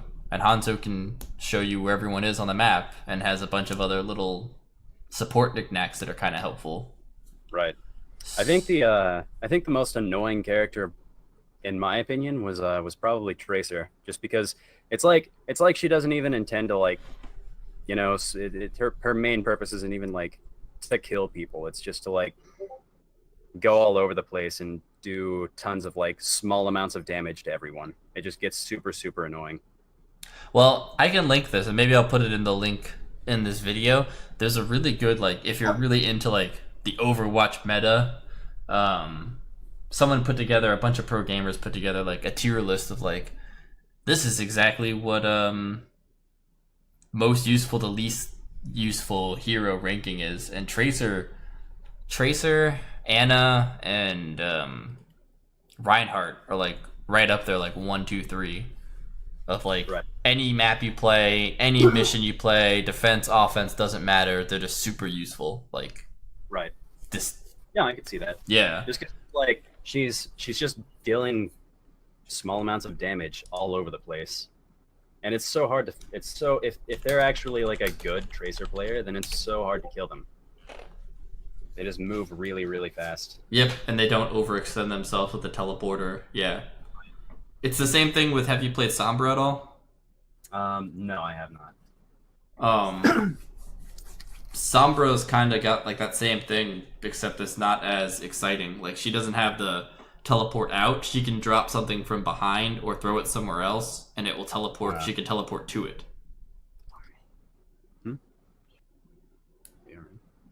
What?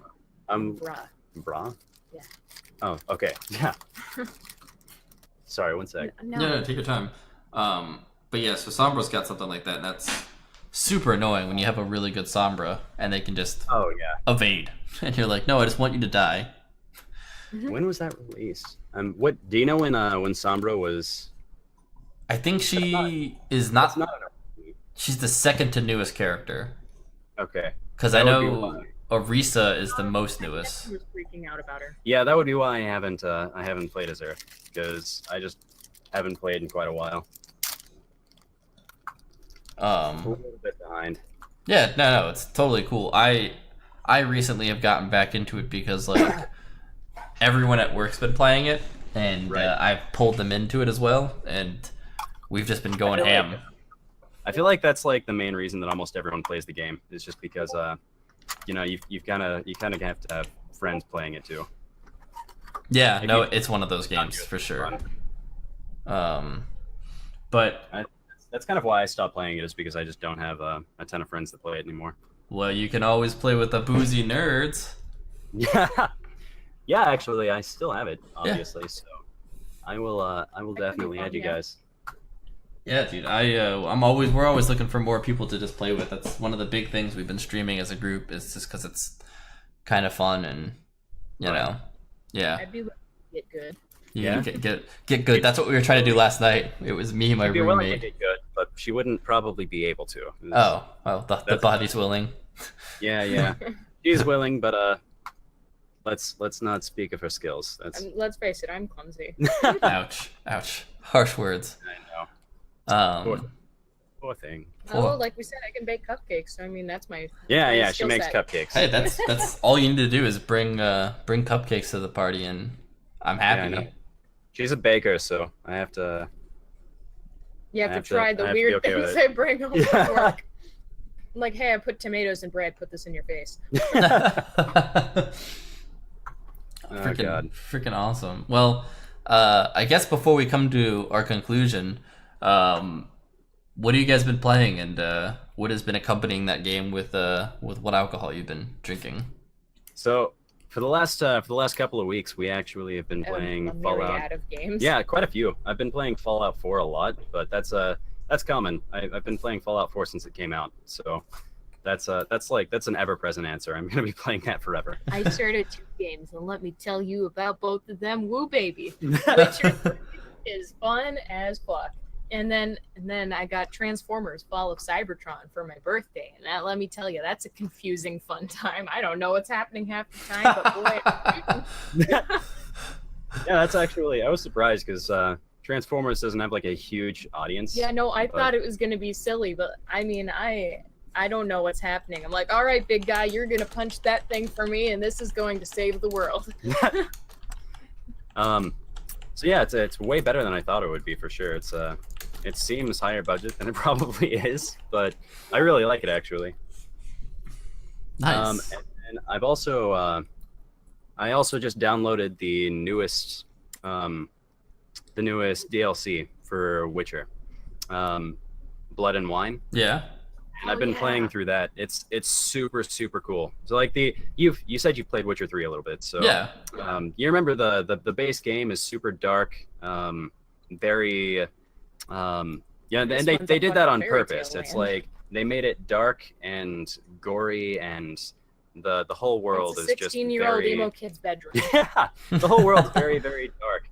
And then with the new expansion, they bring you to this new continent where it's like super fairy tale, bright green, and there's like golden knights, and yeah, it's super cool. Yeah, one of the knights has peacocks like literally everywhere, and it's the best thing ever. It's a big change of pace. I've been really enjoying it.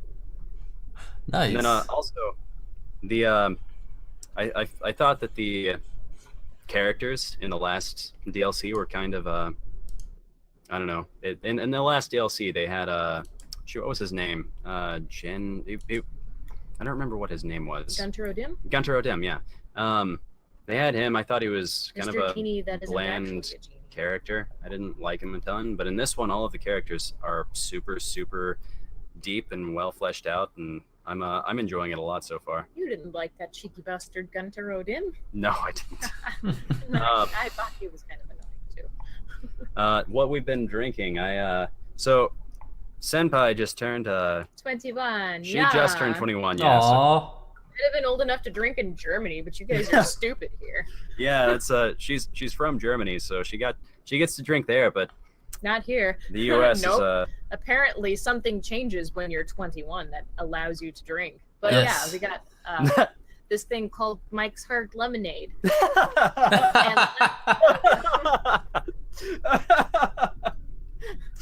It's like it's the weakest alcohol possible. I know, it's delicious. Well, let me tell you, there's like from Oma's house, 2 blocks down the road, they're like beer, 200 different kinds of beer. Stuff your face with it. And here it's like you want some rum or like some lemonade with some like grape juice that's been left out a little bit too long. Sounds good, right? Yep. Nice. And then also Not Your Father's Root Beer is super. I always like that. I think my favorite drink is probably rum and Coke. Not Your Father's Root Beer? Yeah, isn't it? It's a stupid name. Whoa, calm down. Yeah, let's not be judgmental. Have you had Not Your Father's Root Beer, Senpai? It tastes like cough syrup. And you don't like cough syrup? No. You've had it, right? Yeah, well, I was going to actually say, if you like Not Your Father's Root Beer, you need to check out our first episode of 8-Bit Booze, especially since you like Fallout, because we made an alcoholic version of Nuka-Cola Quantum and Sunset Sarsaparilla. No kidding. Oh, yeah. That's cool. So Nuka-Cola has it gives you rads when you drink it. So I expect when you made it, you added some plutonium or something. No, we just put it next to a radioactive generator, and just put it next to like a radioactive isotope. Leave it there for.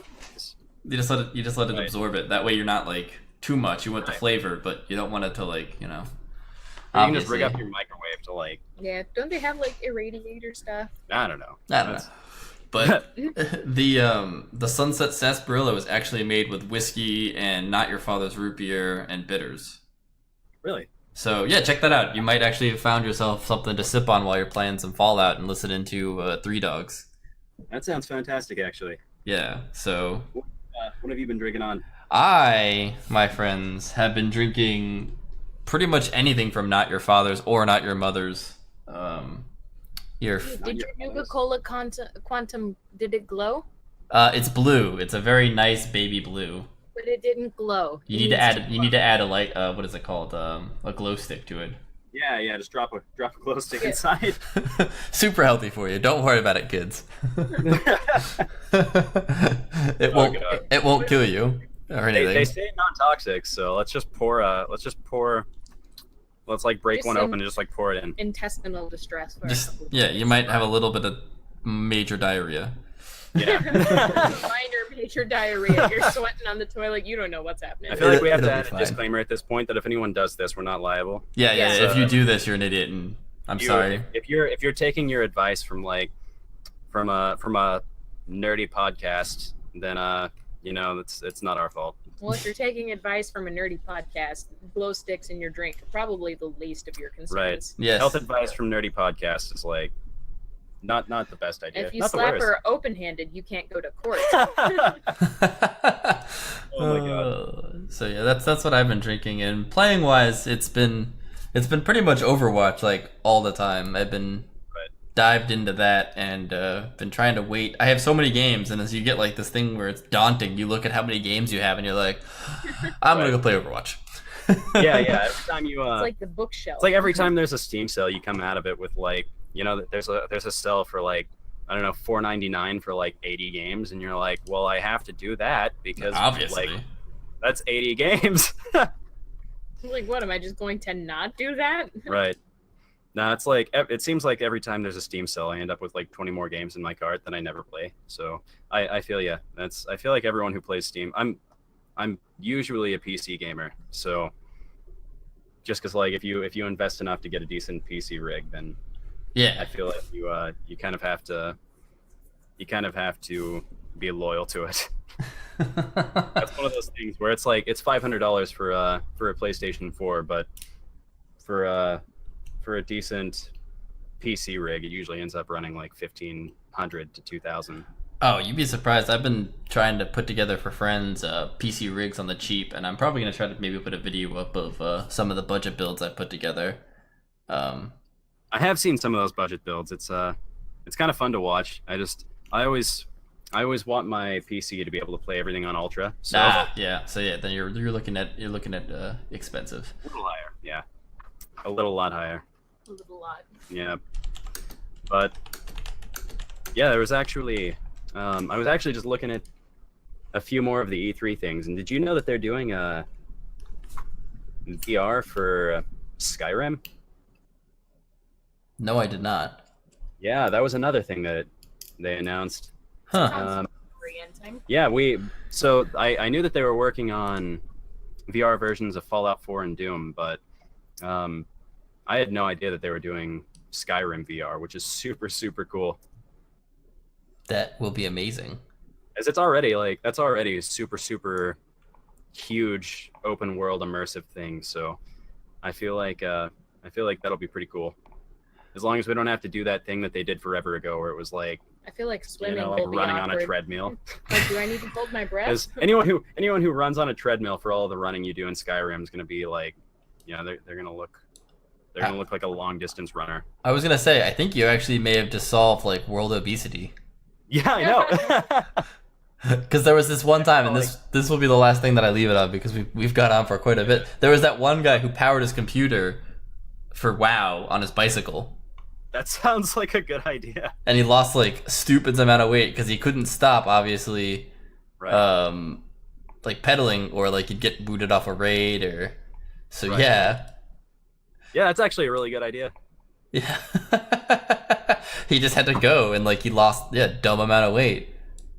That's the kind of innovation that only nerds have. Yeah, exactly. They're like, on a quick unrelated side note, I remember forever ago, I want to say this was like a year or two ago, I saw a thing where they're like, we can hook like sensory nodes up to your skin, so that way when you play games with shooting, you feel like you're getting shot. Now doesn't that sound like fun?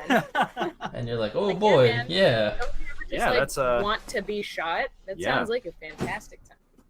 I wonder how it's sold. Yeah, man, it's been fantastic. It was actually super fun. Yeah, If you nice. if you ever have any more, then for Oh, sure. oh yeah, Don't mind jumping in. once a month. So the format of our show is we show one of our shows each a week, and most months have 4 weeks. So we do this one at the end of the month, and the other ones kind of come before it. Okay, well, sweet man. Like I said, hit us up if you ever do want to invite us again.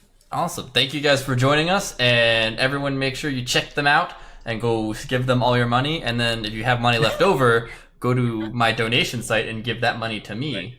And for anyone who skips intros, we did say at the beginning that anyone who does listen to us, the discount code, Boozy Nerds is if you go to the website, Boozy Nerds is a discount. You can type All that in lowercase? at checkout. Yeah, all lowercase. Boozy Nerds. Nice. Awesome. Lowercase, no spaces. So you heard it here. You get a discount even, so you can go buy cool stuff cheaper. Yes. And also, Much I mean, the prices aren't that unreasonable. So getting a discount on it is actually going to be like a steal. I mean, all of our shirts are only $9.99. That's actually, it's not $6 shirts, but it's pretty hard to compete with that. I was gonna say $9.99 is really low. Like I've been printing our own shirts, and that's cheap. So Right. They're good shirts too. yeah, selfless I plugs. Like self-advertising? let's- No, they're just comfortable. Selfless plug here. They're super cool. Everyone should buy one. Yeah, I mean, if you go to school and you don't have one of these, people are gonna be like, "Oh man." Right. Yeah, it's barely worth it. All right, guys. Well, this has been awesome. Hopefully, I'll see you guys next month. Yeah, it was nice talking and meeting to you guys. Yeah. All right, man. You have a fantastic day. All right, Have fun guys. with the games. I'll fit it there. I'll be the same. All right, later. Yeah.